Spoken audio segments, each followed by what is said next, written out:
Trump America అధ్యక్ష పీఠంపై అడుగు పెట్టిన వెంటనే పీఠంపై కూర్చున్న వెంటనే చాలా సంచలన నిర్ణయాలు ఉంటాయని అందరూ ఎక్స్పెక్ట్ చేశారు. యాజ్ ఎక్స్పెక్టెడ్ అలాంటి నిర్ణయాలే ఉన్నాయి. సో జన్మతః పౌరసత్వంపై వేటు అనేది చాలా కీలక నిర్ణయంగా చూడాలి. దాంతోపాటుగా ఈ ప్రపంచ ఆరోగ్య సంస్థకు గుడ్ బై చెప్పడం, టిక్ టాక్పై మరో 75 రోజులు నిషేధం విధించడం, కొత్త నియామకాలకు చెల్లిచీటీ చెప్పడం, ఇక గల్ఫ్ ఆఫ్ మెక్సికో పేరును గల్ఫ్ ఆఫ్ అమెరికాగా మార్చడం, కెనడా మెక్సికో ఉత్పత్తులపై పన్నుల మోత, ఇలాంటి చాలా కీలకమైన సంచలనమైన వివాదాస్పదమైన నిర్ణయాలు తీసుకున్నారు. ఈ వివాదాస్పద నిర్ణయాలపై మీ కామెంట్? మీరే చెప్పారు నిర్ణయాలన్నీ, నేను చెప్పేది లేదు అంటే అయిపోయింది. మీరే చెప్పారు కదా 1 by 1. అంటే మనం ఈ మెయిన్గా మీరు చెప్పినాక నేను చెప్పేది ఏమవుతుంది, మీరు అన్ని చదివేశారు కదా. నేను పైన చదివాను సార్, దాన్ని డీటెయిల్ గా చెప్పగలిగే ఇది మీకే ఉంటుంది కాబట్టి మళ్ళీ చెప్పేది లేదు ఒకసారి చెప్పినాక నేను చెప్పేది ఏముండదు, ఎందుకంటే మీరే చెప్పేశారు కదా సార్. ఈ జన్మతః పౌరసత్వంపై ఆల్రెడీ చెప్పేశారు మీరు, నా పాయింట్ అది. ఇప్పుడు మీరు చెప్పినాక నేను మళ్ళీ రిపిటేషన్ అవుతుంది, నాకు అది నచ్చదు రిపిటేషన్. ఇప్పుడు అలాగే సార్, ఈ జన్మతః పౌరసత్వంపై ఇప్పుడు మీకు అమెరికా అధ్యక్షుడిగా ఆయన పెట్టిన సంతకాలలో అనేక నిర్ణయాలు, దాదాపు ఒక 200 నిర్ణయాలు తీసుకున్నాను నేను ఒక్కరోజు. 200 ఎగ్జిక్యూటివ్ ఆర్డర్స్ ఇష్యూ చేశాడు. అందులో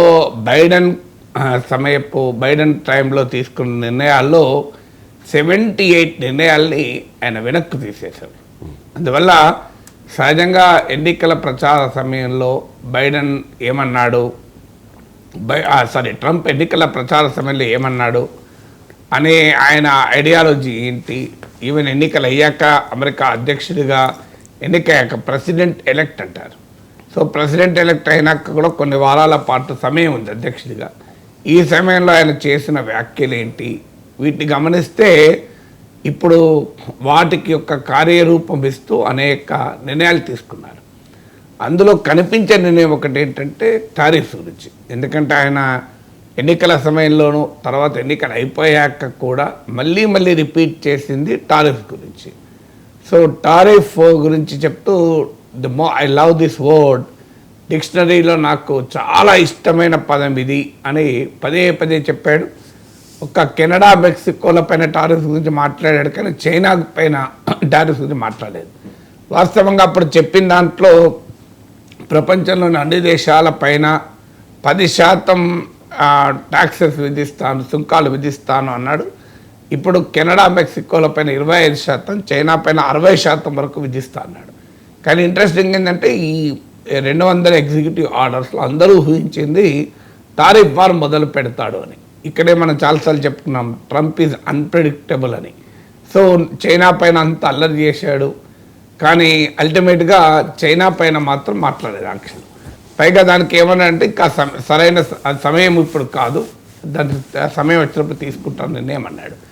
అమెరికా అధ్యక్షుడిగా తన ప్రమాణ స్వీకారానికి రమ్మని చైనా అధినేత జిన్పింగ్ను కూడా ఆహ్వానించాడు. జిన్పింగ్ రాలేదు, ఆయన వైస్ ప్రెసిడెంట్ పంపించాడు.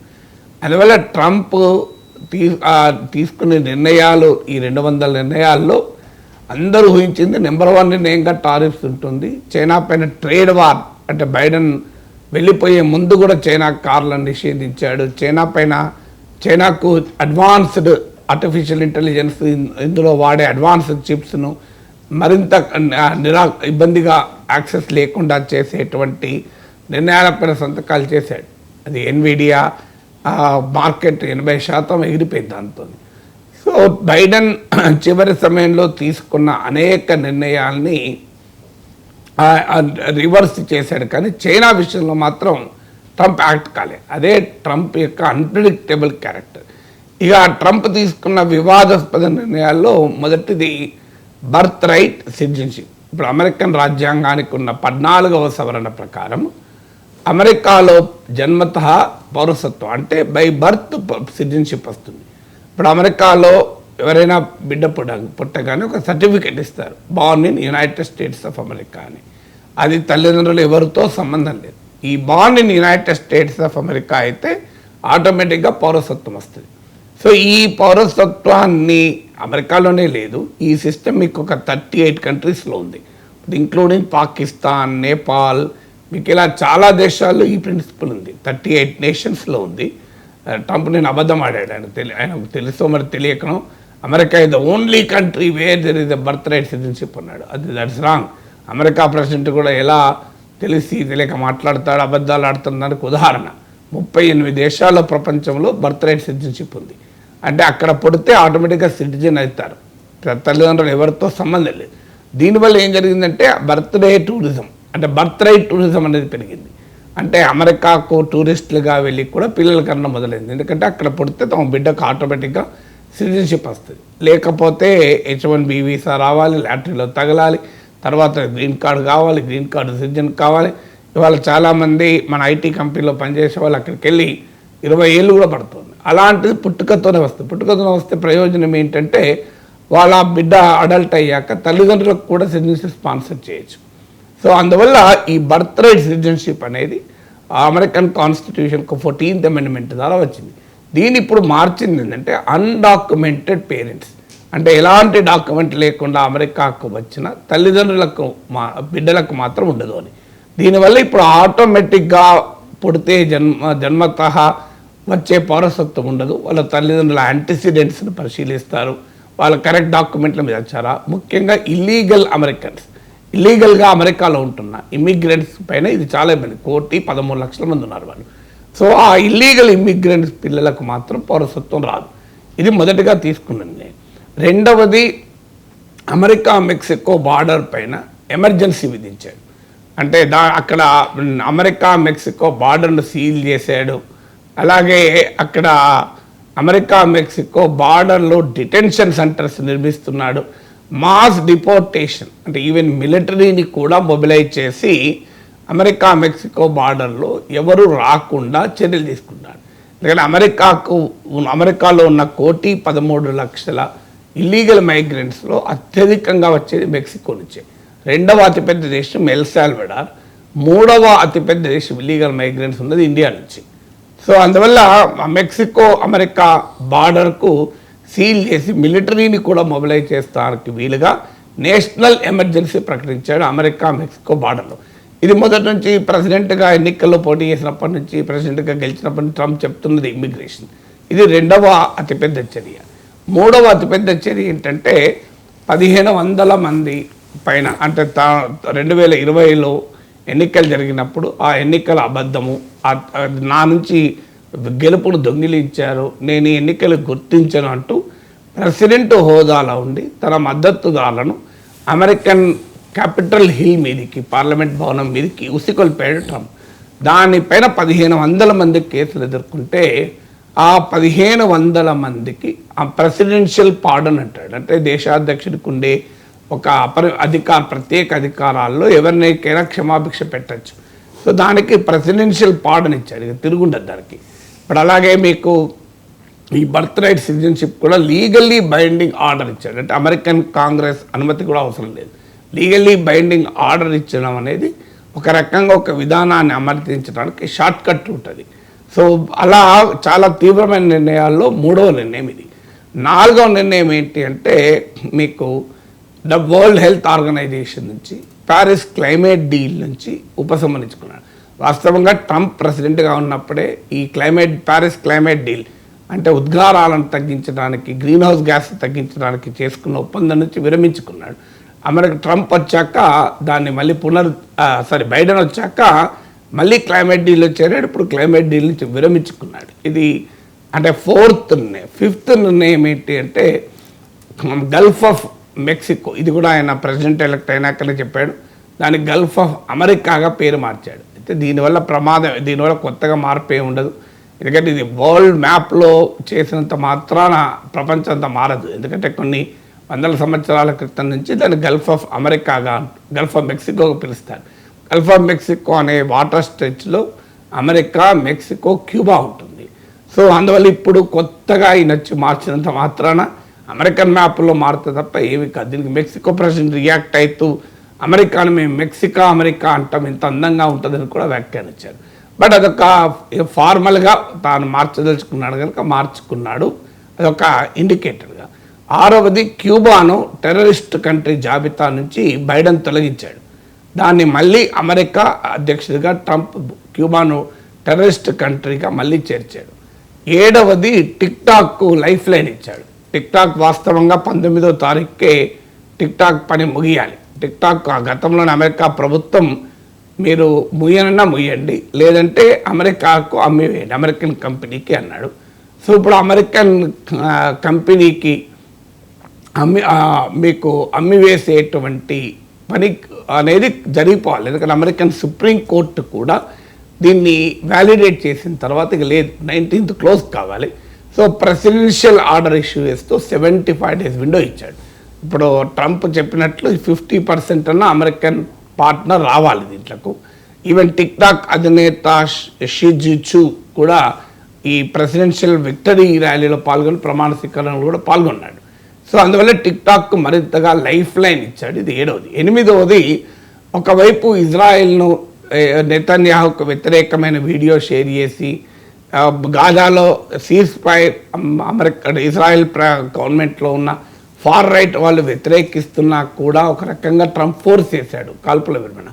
అదే సమయంలో ఇప్పుడు Israeli settlements in west bank అంటే పాలస్తీనా ఆక్రమిత ప్రాంతాల్లో ఉన్న ఇజ్రాయలీ సెటిల్మెంట్లపై ఆంక్షలు ఎత్తివేశాడు. ఒక రకంగా అది ఇజ్రాయెల్కు అనుకూలంగా తీసుకున్న నిర్ణయం. అంటే ట్రంప్ ఏదో నెతన్యాహుపై వ్యతిరేకంగా మారిపోయాడు, ఇజ్రాయెల్కు వ్యతిరేకంగా ఉంటాడు అనే ఊహాగానాలకు తెరదించుతూ ఇజ్రాయెల్ పట్ల అమెరికా పూర్తి మద్దతును మరోసారి ప్రకటించాడు. 9వది అమెరికన్ మిలిటరీలో ఉండే ట్రాన్స్జెండర్లకు అవకాశం లేకుండా చేశాడు. అంటే అమెరికన్ మిలిటరీలో ఇద్దరే ఉంటారు, మగ ఆడ అని. ఇప్పుడు అంతకుముందు ప్రభుత్వం ఏంటంటే డైవర్సిటీ ఈక్విటీ ఇంక్లూజన్ DEI అనే విధానాన్ని ఎంకరేజ్ చేస్తూ ట్రాన్స్జెండర్లకు కూడా మిలిటరీలో గవర్నమెంట్లో అవకాశం ఇచ్చారు. దాన్ని ఇప్పుడు ట్రంప్ తొలగిస్తూ మిలిటరీలో ఉండే అవకాశమే లేదు అని ప్రకటించేశాడు. సో 10వది మీకు అంటే ఈ కాస్ట్ ఆఫ్ లివింగ్ క్రైసిస్ అంటే అమెరికాలో ద్రవ్యోల్బణం చాలా తీవ్రంగా ఉంది. వాస్తవానికి ఎథనిక్ మైనారిటీస్ అమెరికా ట్రంప్ ఓటేయకూడదు, కానీ ఈ కాస్ట్ ఆఫ్ లివింగ్ క్రైసిస్ వల్ల ఎథనిక్ మైనారిటీస్ కూడా పెద్ద సంఖ్యలో ట్రంప్ ఓటేస్తారు విచిత్రంగా. అంటే దాన్ని తగ్గించడానికి నిర్ణయాలు తీసుకుంటున్నాను ప్రకటించాడు. ప్రతి ప్రభుత్వ శాఖను ఆదేశించాడు, మీరు ధరలు తగ్గించుకోవటానికి ఏం చేస్తారో చేయాల్సిందే అని. ఇక మీకు 11వది నిర్ణయం ప్రభుత్వ హైరింగ్ అంటే గవర్నమెంట్లో ఇక కొత్త నియామకాలు ఉండవు అని ప్రకటించాడు. ఫ్రీజ్ అని హైరింగ్ ఇది ఊహించింది, ఎందుకంటే అంతకుముందే ఇలాన్ మస్క్ నాయకత్వంలో డిపార్ట్మెంట్ ఆఫ్ గవర్నమెంట్ ఎఫిషియన్సీ పెట్టాడు, పబ్లిక్ ఎక్స్పెండిచర్ తగ్గిస్తామని ప్రకటించాడు కూడా. 12వది work from home in government రద్దు చేశాడు. అంటే ఇక అమెరికాలో ఎవరు ప్రభుత్వంలో పనిచేసే వాళ్ళు ఎవరు కూడా ఇంటి నుంచి పనిచేసే అవకాశం లేదు.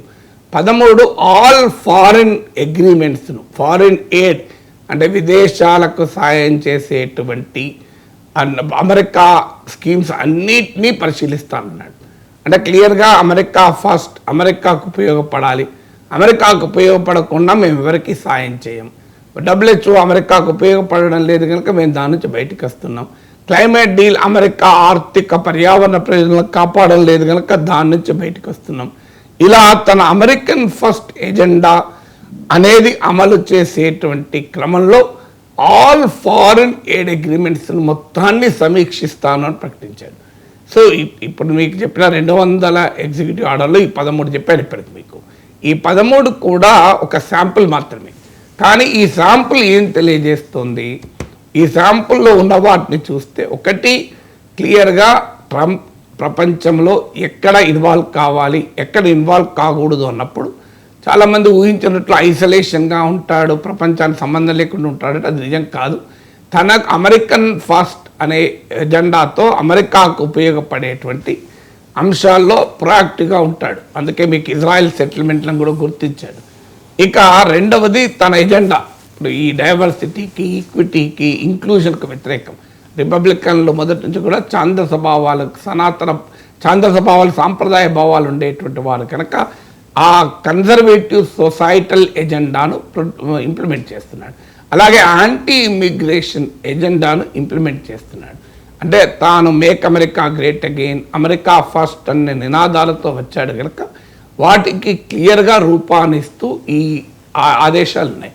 కానీ ఇంట్రెస్టింగ్ ఏంటంటే మొదటి నుంచి అందరూ చెప్పుకున్నట్లు ట్రంప్ ఈజ్ హైలీ అన్ప్రిడిక్టబుల్. ఎప్పుడు ఏం చేస్తాడో ఎవరికి తెలియని మనిషి కనుక అది కూడా నిన్న రుజువైంది. టారిఫ్ గురించి ఇంత మాట్లాడి నెంబర్ 1 నిర్ణయంగా టారిఫ్ ఉంటుంది అనుకుంటే టారిఫ్ ముచ్చట టారిఫ్ గురించి ఎక్కడా ఆదేశం లేవు. కెనడా పైన మెక్సికో పైన 25% వేస్తానని కానీ యాంటీ చైనా రెటోరిక్ ఉంటుంది అనుకున్నాడు. కానీ చైనా గురించి మాట్లాడలేదు. అయితే ఒక మొదటి రోజు మాట్లాడలేదు కనుక ఇక మాట్లాడాలని కాదు, బట్ డెఫినెట్గా that reveals the unpredictable character of Donald Trump. Right sir. అంటే ట్రంప్ అధ్యక్ష బాధ్యతలు చేపట్టక ముందు మీరు ఇచ్చిన విశ్లేషణలో భారత్పై ఎటువంటి ఎఫెక్ట్ ఉంటుందనేది మీరు డీటెయిల్డ్గా వివరించారు సార్. సో ఈ నిర్ణయాలు అంటే 200 ఎగ్జిక్యూటివ్ ఆర్డర్స్ ఇచ్చిన తర్వాత ఈ ఎఫెక్ట్ భారత్ మీద ఎంత? అంటే ఇప్పుడు మొదటి రోజుతోనే మన భారత్ పైన ఎఫెక్ట్ అండ్ డిసిషన్ ఎట్లా తీసుకుంటాం? అంటే ఈ నిర్ణయాల వల్ల ఏదైనా ఎఫెక్ట్ ఉంటుంది?